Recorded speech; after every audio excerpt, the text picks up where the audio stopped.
The God Within. Physics, cosmology, consciousness, and the search for truth. I've always admired physicists. They seek answers by asking questions of nature, and when they follow a rigorous scientific approach to the quest for knowledge, they refuse to be sidelined by dogma, personal belief, or trickery. Science, in its most pure form, is about the search for truth. I'm not referring to the bastardization of science by modern corporations which use the language of science to push a kind of intellectual tyranny involving for-profit GMOs, vaccines, and pharmaceuticals. I'm talking about pure, non-corporate driven science and the quest for human understanding.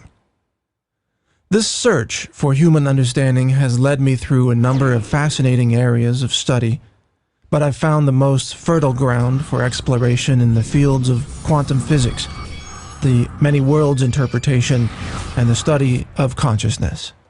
Along that path, I decided to read a book by famed physicist Stephen Hawking and co-author Leonard Mlodinow. As a fan of Hawking's work over the years, I relished the idea of reading his explanations of the theory of everything, the grand design, the invisible hand behind it all. What I found in his book, however, rather surprised me. On the very first page of the book, I found myself quite disappointed in the apparent lack of understanding of the universe from someone as intellectually capable as Hawking. As you'll soon see, his words reflect what can only be called the great failing of modern-day physics to address the meaning behind the math. Far too many mainstream physicists seem stuck in what can only be called the Newtonian era of consciousness. That is, they don't yet grasp the idea that consciousness exists at all. Keep listening and you'll see quotes about this directly from Hawking himself. Conventional physics is a lot like conventional medicine. Hawking's book, The Grand Design, did serve another useful purpose in my search for understanding. It nicely summarized the outmoded view of conventional physics. This mainstream view of physics is to reality what conventional medicine is to healing. In other words, it has all the technical jargon but none of the soul, and so it misses the whole point. Stated another way, conventional physics is the clever conglomeration of high-level mathematics desperately seeking to avoid any discussion of what it all means. You're not allowed to talk about consciousness, or free will, or the spooky connectedness that has been experimentally demonstrated to exist between all things in the universe, because that brings up too many questions that make conventional physicists uncomfortable. Questions about God, or the intersection of intention with the physical universe, or free will. They even have a name for their cover story. It's called the Copenhagen Interpretation, and it can be summarized as "shut up and calculate." The Copenhagen interpretation of quantum physics is essentially an intellectual security blanket under which physicists can focus on the narrow mathematics of their calculations without having to be bothered by the bigger questions that inevitably invoke the realm of philosophy. That's where Stephen Hawking's book begins, by the way. On page 1, he writes, "Philosophy is dead. Philosophy has not kept up with modern developments in science, particularly physics." Philosophy is dead? It's a stunning statement, not so much in its abruptness, but in its arrogance, which presumes that philosophy's success can only be measured by the degree to which it keeps up with physics. Conventional physicists, it turns out, largely believe that physics alone can explain everything. The grand design, as it goes, will become apparent if we can only work out the math. The mystery of being will be understood through the study of subatomic particles and the tiny fractions of moments that unfurled immediately after the Big Bang.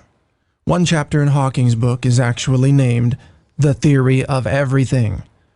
Really? Everything? Not just physics stuff, but everything else, too?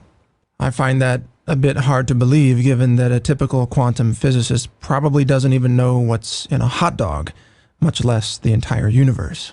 But please excuse my attempt at humor. Just so you know I'm taking this seriously, let's consider the definition of physics itself. The Collins English Dictionary defines physics as the branch of science concerned with the properties of matter and energy and the relationships between them.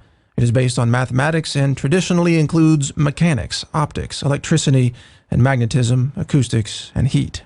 There is no dictionary that defines physics as the study of all that is. I've checked. The very idea that physics accounts for everything actually seems, well, a bit arrogant. But that's not new in the field of physics either.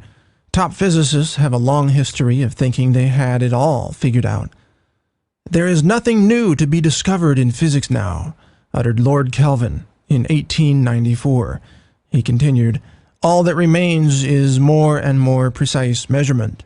The God particle isn't a particle. Stephen Hawking is a brilliant man in his field and probably a very sincere and well-meaning human being on top of that, but as brilliant as he may be in the world of physics, he has misunderstood the boundaries of one particular approach to the search for truth. To say philosophy is dead is to disavow the big questions philosophy seeks to answer, questions that cannot be asked through the study of physics alone. What is consciousness? Is there a God? What happens after death? How do we know what we know? What does it mean to exist? Can love be measured? How does consciousness interact with matter and energy? For what purpose, if any, are we here? Are these questions now considered so unimportant that the entire branch of knowledge-seeking under which they appear is to be discarded by conventional physicists? Or is it that physicists believe firing up the nearest super collider will magically reveal their desperately sought God particle, which will answer all the questions for them? The Copenhagen interpretation, remember, provides a convenient exit for avoiding tackling these questions at all. Shut up and calculate, but don't ask anything too spooky. The fact that the ever so mysterious God particle is even named the God particle is, by itself, an enlightening commentary on the disappointing degree of delusion now running rampant through the conventional physics community. The God particle name is wrong on both counts. It isn't God, and it's not even a particle. In fact, the branch of physics known as particle physics doesn't study particles at all, as any practical physicist will readily admit. Every time they look for particles, they only see vibrating waves of energy, or flickering hints of structured probability waves that vanish in billionths of a second. What does seem to be found behind the curtain of so-called particle physics is, to the great surprise of many scientists, the ever-mysterious issue of consciousness. Consciousness is what appears to collapse waves of probability into seemingly real particles in our seemingly real world. Without consciousness, the observer, there's nothing to translate the apparent laws of physics into observable, testable events in the first place. And at a deeper level, there is exciting evidence now emerging which hints that consciousness is physics, in a way similar to E=mc², which of course explains that energy is matter, just in a different form. What becomes increasingly clear in all this is that physics cannot be fully explained without taking consciousness into consideration. And that's a rabbit hole most conventional physicists don't wish to explore, at least not when their careers and academic reputations are on the line. We are all just robots. Stephen Hawking does not believe in consciousness, nor free will. He quite literally believes we are all just deterministic robot machines who behave as if we were biological puppets, driven by predictable and mechanistic biochemical impulses. Here's what he says. Though we feel that we can choose what we do, our understanding of the molecular basis of biology shows that biological processes are governed by the laws of physics and chemistry, and therefore are as determined as the orbits of the planets. Recent experiments in neuroscience support the view that it is our physical brain, following the known laws of science that determines our actions, and not some agency that exists outside those laws. And there you have it. Hawking stating that he utterly denies the existence of the mind, or consciousness, or a connection with spirit, or anything other than the deterministic clockwork of biochemical determinism that he calls our brain.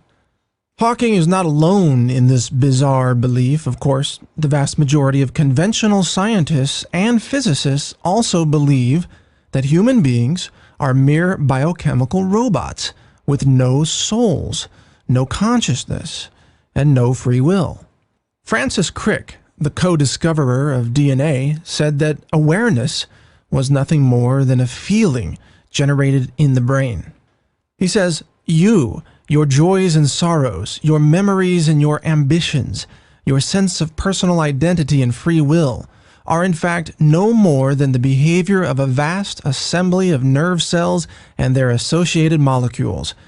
He wrote that in his book, The Astonishing Hypothesis. But if Hawking and Crick and most other conventional scientists believe that they themselves are biochemical robots with no souls and no free will, then who do they believe wrote their books?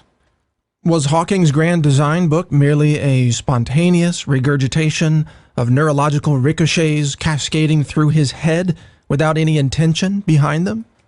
And if so, then the book must, by definition, be a mindless account of physics. Or more precisely, in writing that human beings are biochemical robots, Hawking hasn't merely lost his mind, he never believed he had one to begin with. To call Hawking mindless is to agree with his own hypothesis. This isn't a verbal snipe at Hawking, by the way. It is a highly accurate description of his own beliefs, practically in his own words, as you will soon see. To further support the notion that human beings are all biochemical robots with no minds and no free will, he offers a rather faulty argument, saying the following. A study of patients undergoing awake brain surgery found that by electrically stimulating the appropriate regions of the brain, one could create in the patient the desire to move the hand, arm, or foot, or to move the lips and talk. From this, he leaps to the conclusion that we have no free will. This is a fallacious and illogical argument from the outset. I can tie a string to your toe and pull it around as if you were a puppet, but that doesn't mean that you can't decide to move that same toe on your own through conscious intention translated into your human body through your brain. The mind, you see, works by being translated through the brain, which is a biological organ. The brain, in turn, controls the physical body. But artificially inducing a muscle movement through the electrical stimulation of the brain, or the muscles themselves, only proves that there is a biological component to our existence, not that the biological component is the entirety of our being. For example, if you capture my remote-controlled helicopter, you can easily cause the rotor motor to turn by applying electrodes to the motor's contact points. But I can also control those same motors on the helicopter by broadcasting a command signal from my controlling device located some distance away. Your ability to artificially induce motor activity through the use of electrodes does not disprove an internal, even an invisible, command link to the same hardware. The only thing the brain stimulation experiment demonstrates is that the hardware of the human brain can be artificially stimulated. Well, that's not surprising. It says nothing about the software, or possibly even the computing cloud, that is also capable of driving that hardware through free will. By Hawking's argument, the fact that a doctor can hammer your knee and cause a literal knee-jerk reaction somehow bolsters the false belief that we have no consciousness or free will. It is a baseless argument. Lest you think I am misinterpreting Hawking's conclusion on this matter, he sums it all up nicely with this statement. It is hard to imagine how free will can operate if our behavior is determined by physical law. So it seems that we are no more than biological machines, and that free will is just an illusion. I couldn't explain it any more plainly. Like the majority of conventional physicists, Hawking believes we are deterministic robots who lack free will, consciousness, and anything you might call a mind. This belief, as you will soon see, is a very dangerous belief. It has huge implications for the very way we value life on our planet and throughout the universe. The dangerous philosophy of determinism. Determinism is an extremely dangerous philosophy because, by definition, it absolves people from all responsibility for their own actions. If you believe in determinism, you are logically forced to believe there is no such thing as a criminal, because those who choose to commit violent crimes are merely biochemical robots who pursue such actions through no fault of their own. They can't help it, in other words. Determinism is the magic get-out-of-jail-free card sought by every defense attorney who is trying to get his murderous client declared innocent. The frequently invoked plea of insanity, of course, is a classic citation of brain-based determinism. It seeks to absolve the criminal of his actions based on the idea that he did not have any presence of mind in committing those crimes in the first place. He was not, in essence, self-aware. His criminal actions were merely the result of biochemical cause and effect, his lawyers would argue. Now, Hawking believes we are all effectively qualified for that same plea of insanity, because in his mind, we are all deterministic biochemical robots who have no free will, no consciousness, no soul, and therefore no responsibility for our current actions. But what about future actions? If we are biochemical machines, it would seem that we could be held accountable to pre-crime. Because, as Hawking openly states, if we knew the complete molecular state of someone's brain today, we could perfectly predict every thought and action they would take in the future. Thus, by accurately assessing someone's brain today, with a brain scan, for example, technology could pinpoint exactly who would commit a future act that would break society's laws. That person could therefore be arrested for having the present state of mind that doctors claim would lead to future crime. This leads to an absurd ethical contradiction, which means that people aren't responsible for their present actions, but they can be held accountable for future actions they haven't even committed. Such is the distortion of determinism. But the belief that human beings lack souls or consciousness is dangerous for a far more serious reason. It can provide a scientific basis for the commission of heinous crimes against humanity, including genocide. From Hawking's point of view of soulless determinism, there is no reason why the United Nations, for example, can't reduce regional overpopulation by simply committing genocide against human beings through population reduction programs. Because humans aren't real people with souls and consciousness, the poisoning of them does not violate any real ethical boundaries, according to that line of thinking. This is not an outlandish scenario. Currently, the United States Department of Agriculture, the USDA, operates a mass avian euthanasia program in the United States called Bye Bye Blackbird. Under that program, the USDA poisons literally millions of birds each year and engages in the routine extermination of cougars, falcons, owls, foxes, beavers, wild pigs, and other animals. This is all carried out under the presumption that animals have no consciousness and thus murdering them is of no ethical consequence. If the United States government already engages in the murderous management of animal species that it perceives as becoming too populous, then by extension, the same approach to managing human populations would quite easily be justified under a philosophical belief that human beings are mere biological animals too. This is just one of the many reasons why this idea that human beings are mindless machines with no consciousness or free will is the perfect pretext for the mass killing of human beings by any government that embraces this thinking. That's one of the many reasons why Hawking is such a dangerous person. The wrongness of his ideas are only matched by the influence of his writings. The very fact that he is so widely respected is what makes his ideas so potentially dangerous, because at any point, a government could latch on to his human beings are not conscious philosophy and commit heinous genocidal acts while calling it all scientific and clutching Hawking's books as if they were Bibles. Adolf Hitler would have welcomed such a philosophy, of course. It's all the easier to poison millions of Jews if you don't think of them as human beings and instead consider them to be mindless, robotic machines waiting to be exterminated. If Hawking's book had existed at the time of Hitler, Nazi crimes would have no doubt been carried out under the name of science, and the idea that Jews were mere soulless animals to be exterminated at will would have been branded a scientific idea as well, and anyone who opposed that idea would have been called unscientific. Behind every madman, there is a distorted philosophy that denies people their humanity.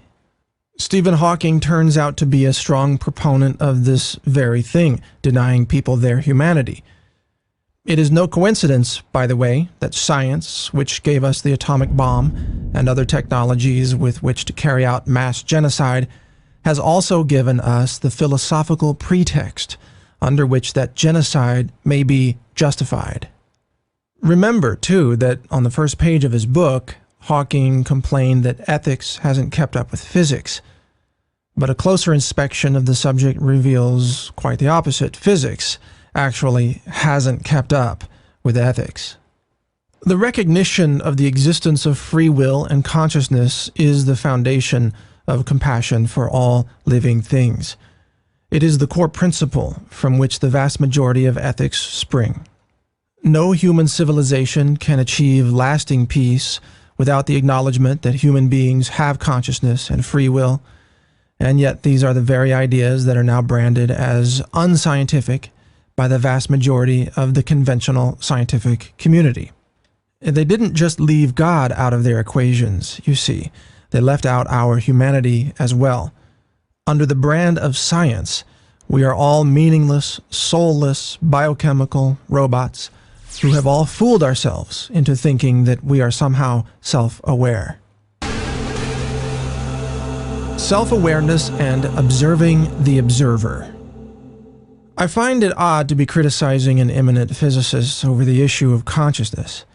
Yet despite the fact that Hawking is one of the most renowned thinkers in the world, I stand firm in the belief that to deny the existence of consciousness in fellow human beings is a dangerous, dark pathway that can only lead to suffering and death. It is, in essence, a denial of the value of life itself. That is why, on this point in particular, Hawking is wrong. Dead wrong, to be more specific. Even worse, Hawking is providing a justification for the mass killing of plants, animals, and even human beings, all under the name of science, because if consciousness is only an illusion, then even suffering is not real, and the ethical treatment of fellow human beings, an idea grounded in the religious texts of all major world religions, by the way, is immediately rendered null and void. A rogue government, and which government isn't rogue these days, it seems, could take these writings and use them as the scientific basis for committing unspeakable horrors against humanity.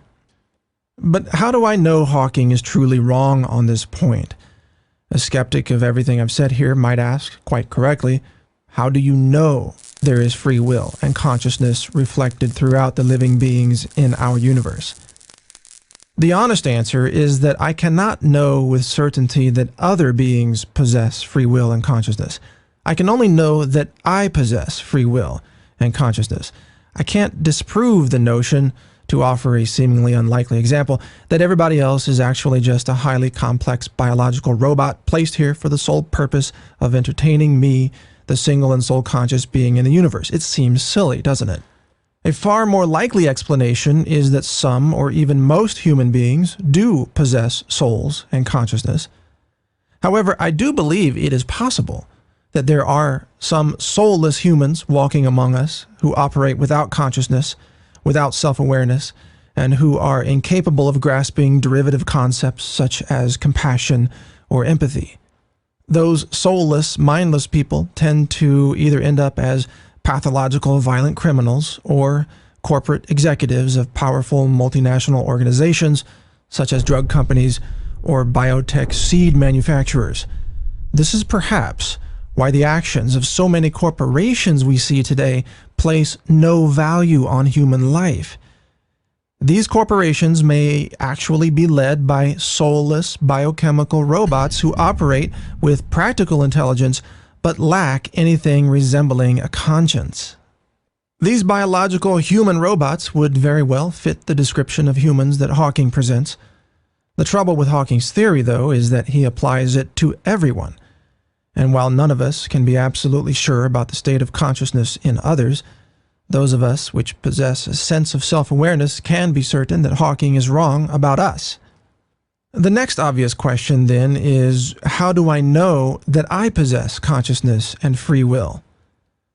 Francis Crick and most other conventional neurologists believe that consciousness is an illusion created by certain neurons in the brain.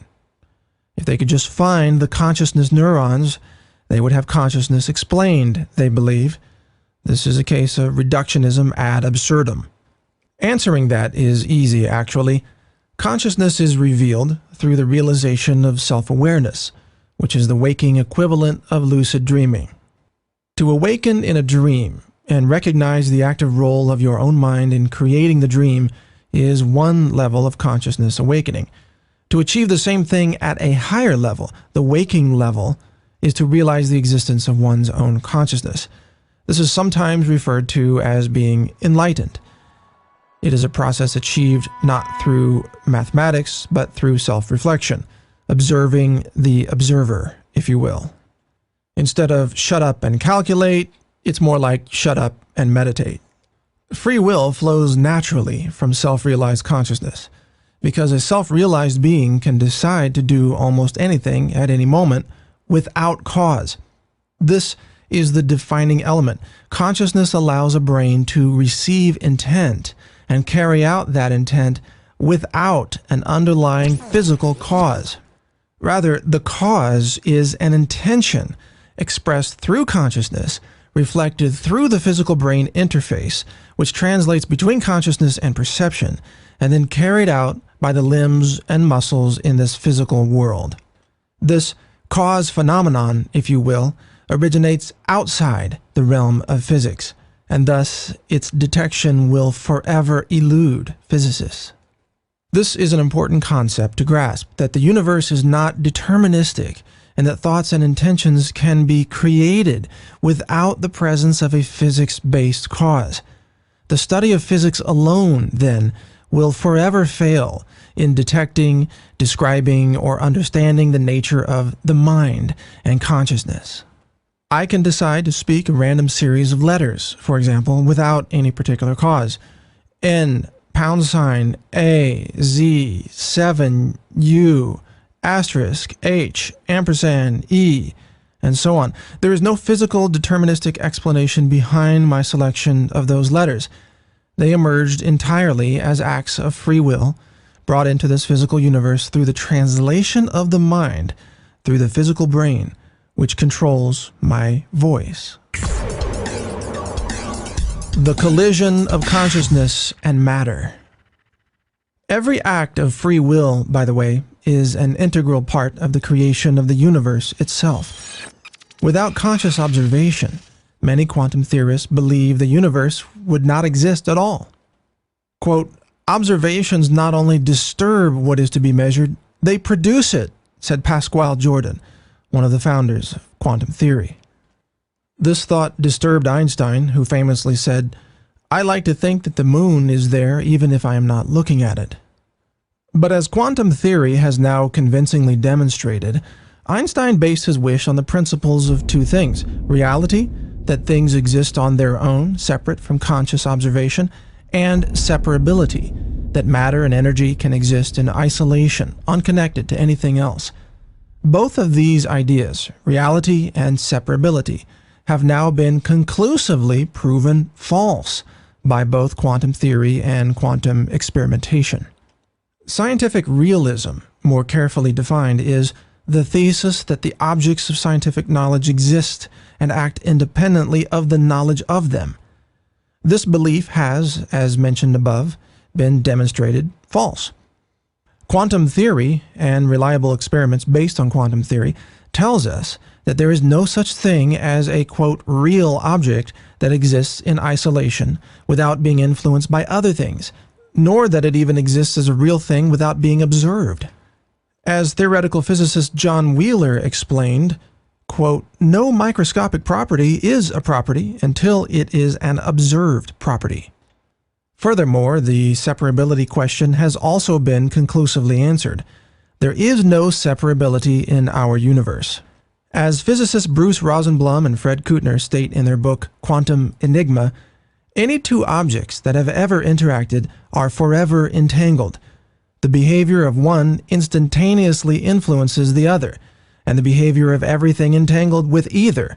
Our world has a mysterious universal connectedness that goes beyond what we usually consider physical forces. What all this tells us is not only that we are conscious, self-aware beings who influence the very existence of the things around us, but that our consciousness also affects the entire universe. What we choose to say or think or carry out through our actions sends ripples of reality coursing through the vast sea of matter and energy that is our universe.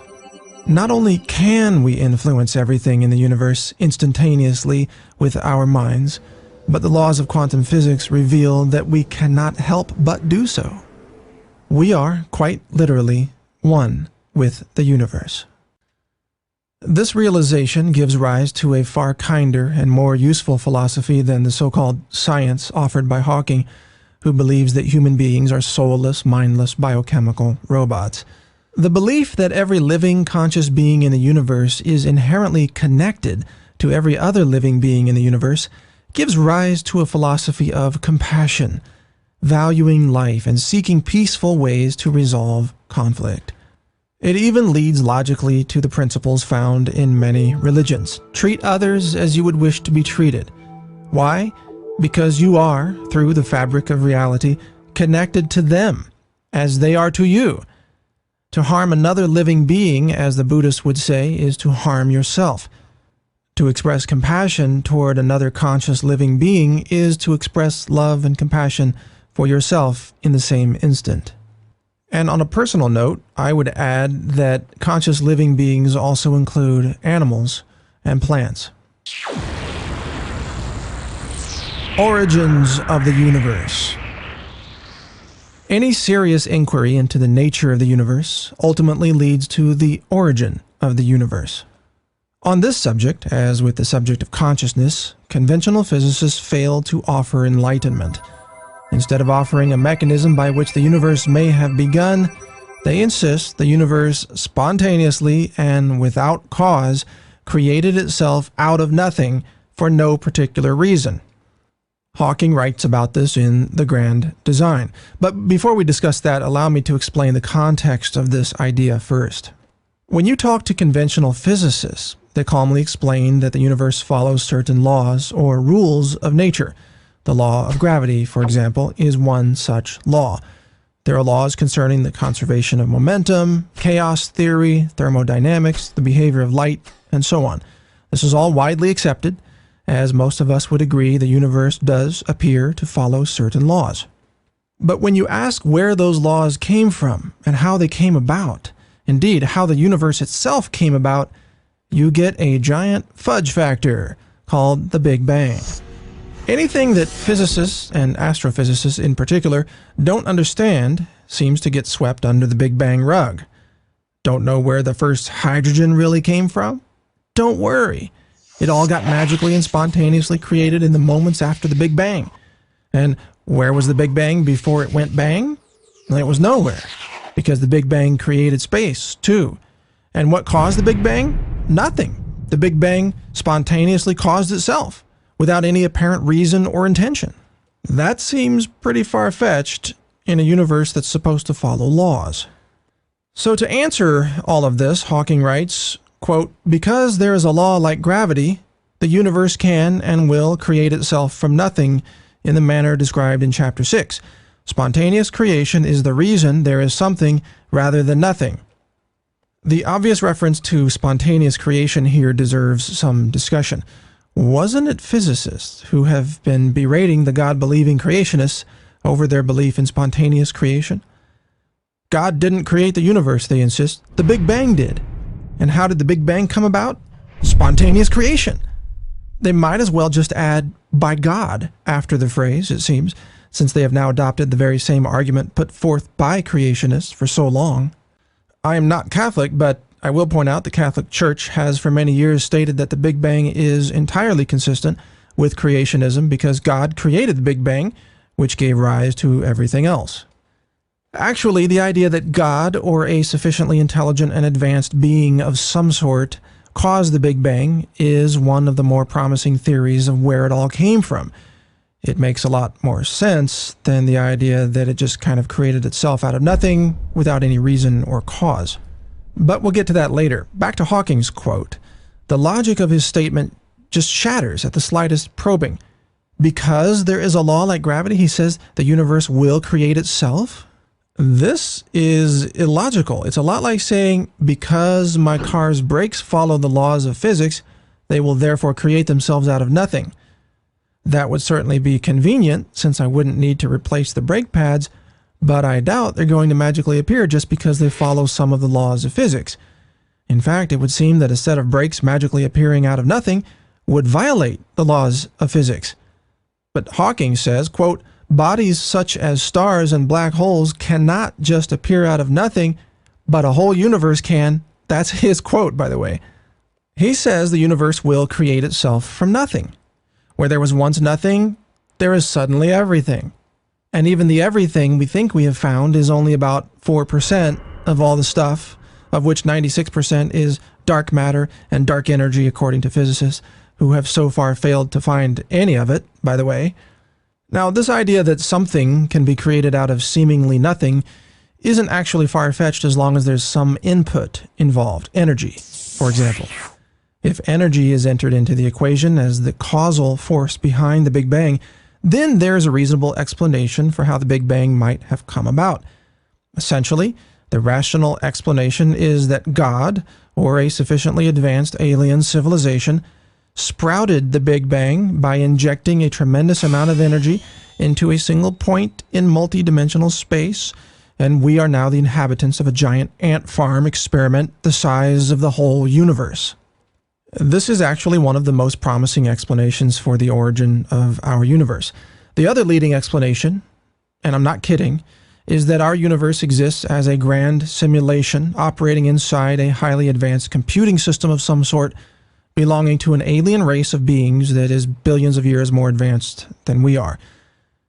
There is actually some serious evidence to support this notion. Planck's constant seems to hint at a physical resolution limit of the apparent physical universe, where objects and energies are quantized in much the same way as pixels on a display monitor in our modern computing world. There's also the fact that the closer you begin to look at matter and energy, the more it all appears to be made of computations.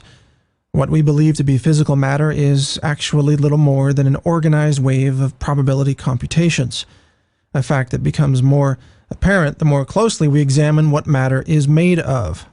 This grand computer simulation explanation also explains God rather nicely, an all-powerful, omniscient intelligence that presides over the universe. That would, of course, be the programmer of the simulation we now inhabit. There is no logical reason why God himself could not be an emissary from a highly advanced alien civilization that created our universe as a curious experiment. In fact, such a scenario fits nicely with the widely accepted definition of God, a being beyond the stars, who created the universe, and who presides over it with seemingly endless power. God is to our universe as you are to the characters in SimCity. The little sim beings of SimCity are not conscious beings as you are, but if you could imagine them to have consciousness, It's not hard to see how amazed they would be at the miraculous powers of you, their God from above, who can spontaneously create buildings out of nothing. Now, if one of your SimCity citizens were to look at you during the game, actually speak to you and say, "I realize I'm in a simulated game and I'd like to get out," climb out of the monitor and see the world from your point of view, that would be the SimCity equivalent of enlightenment. That is probably how some transcendent meditation masters appear to the actual creators of our universe. But if an advanced alien civilization gave rise to our universe, either as a grand computer simulation or as a, quote, real phenomenon sprouted out of nothing through the Big Bang, then why would such an intelligence stop at merely one universe? If God is all-powerful, in other words, then clearly he's powerful enough to create more than one universe. It follows, then, that a sufficiently advanced alien civilization, or God, if you will, would seed multiple universes in much the same way that we might seed a flower bed with a handful of seeds. Each one of those universes, which I will now call multiverses to avoid confusion of the term universe, which must encompass everything, might experience a Big Bang with slight variations in the laws of physics. In some multiverses, for example, Planck's constant is a smaller number, giving rise to a higher resolution of matter in that multiverse. In other multiverses, the atomic weight of hydrogen might be slightly different, drastically altering the development of stars, planets, black holes, and other cosmological phenomena. In a few of those multiverses, conditions would be just right to support the development of galaxies, stars, and planets that also support life. And on some of those planets, conditions would be just right for the development of carbon-based biological life as we know it here on Earth. It is those planets that would merit special attention from the advanced alien intelligence, it seems, because, well, life is interesting. And for what other purpose would there be to create a series of multiverses in the first place, if not to examine life? Life is interesting stuff, and life on Earth is undoubtedly just one case among countless other life-supporting planets across not merely our galaxy and not only our multiverse, but potentially countless other multiverses which are beyond our present ability to even describe, much less detect or explore. All we really know is that we exist in a matrix of laws and rules of nature, and that we have somehow been granted a degree of self-awareness necessary to pull ourselves out of ignorance and toward the ultimate goal. That goal is as self-evident as consciousness itself, to finally understand who we are, how we came to exist, and what our purpose is for being here, if any. To know ourselves, in other words. Because the real grand design goes far beyond merely figuring out the mathematics behind the fabric of reality. It is a design of consciousness, of connection, and of limitless power to influence all that is through the power of our minds. As we were created in His image, we each possess a fraction of the power of God, a slice of omniscient, conscious godliness. We have only forgotten our connectedness and have been fooled into thinking we are separate from each other and the world around us. The ultimate answers may already exist within us, if we find the courage to look within rather than focusing our questions on the world out there.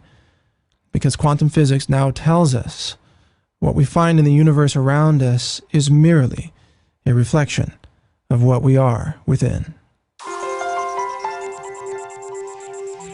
Thank you for listening. This is Mike Adams, founder of DivinityNow.com, a website about conscious cosmology. Please join me there for more explorations of consciousness, quantum physics, philosophy, the power of the mind, and the nature of reality.